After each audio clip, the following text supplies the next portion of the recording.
Randsteden, capítulo 18. Como fui capturado pelos selvagens?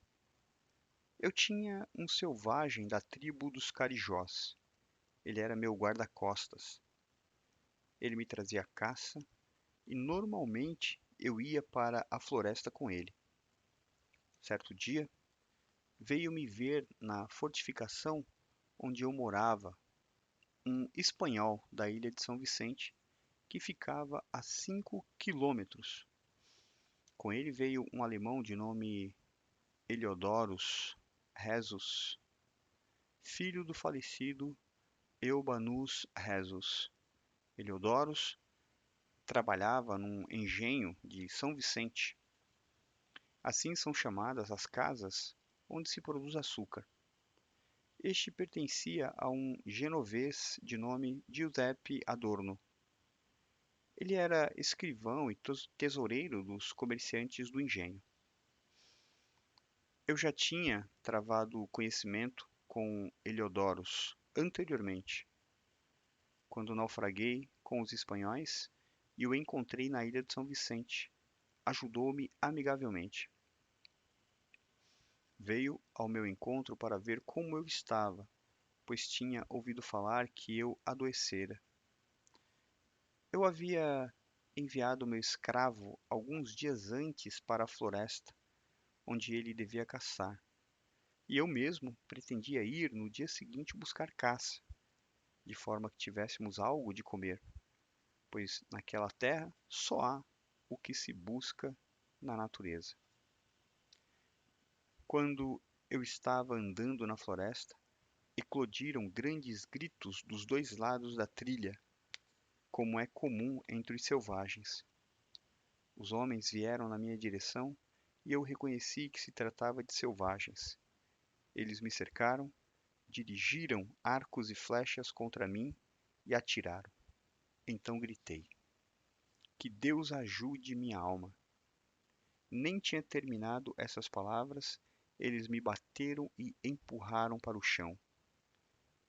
Atiraram e desferiram golpes de lança sobre mim. Feriram-me, Deus seja louvado, apenas numa perna, mas me arrancaram a roupa do corpo, um deles o casaco, um outro o chapéu, o terceiro a camisa, e assim por diante. Depois começaram a brigar por minha causa. Um deles dizia ter sido o primeiro a me achar, o outro que tinha me capturado. Enquanto isso, os outros batiam em mim com os arcos. E finalmente, dois deles me levantaram do chão, onde eu estava estendido completamente nu. Um deles me segurou por um braço, o segundo pelo outro, alguns à minha frente, outros atrás de mim, e assim caminharam rapidamente comigo pela floresta em direção ao mar, onde estavam suas canoas.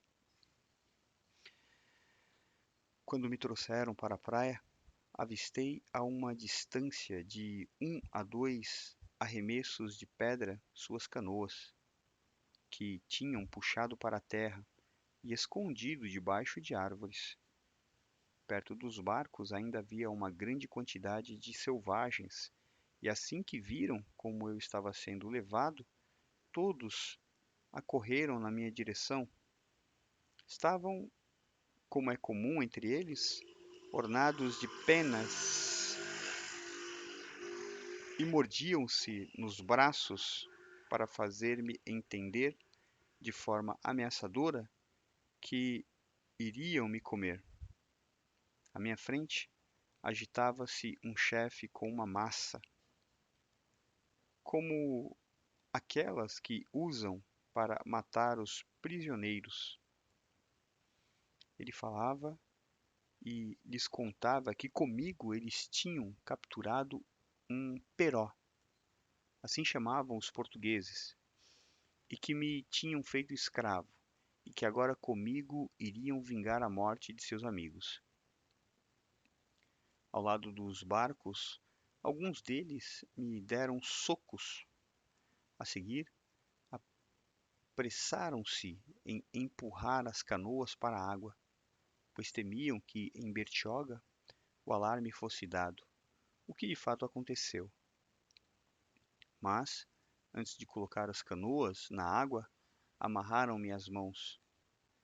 Eram de várias aldeias e alguns estavam contrariados porque voltariam para casa sem presa.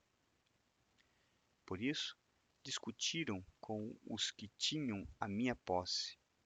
Alguns diziam que estiveram tão perto de mim quanto os outros.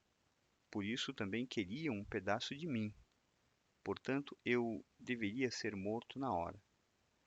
Eu estava ali e rezava e olhava ao meu redor, porque esperava o golpe a qualquer momento.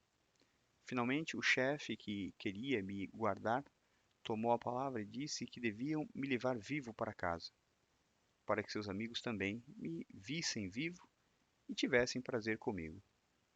Então, iriam me matar, cauim pepica, isto é, preparar bebida, reunir-se, fa fazer uma festa e comer-me todos juntos. Assim, foi decidido e me amarraram com 4 nós no pescoço.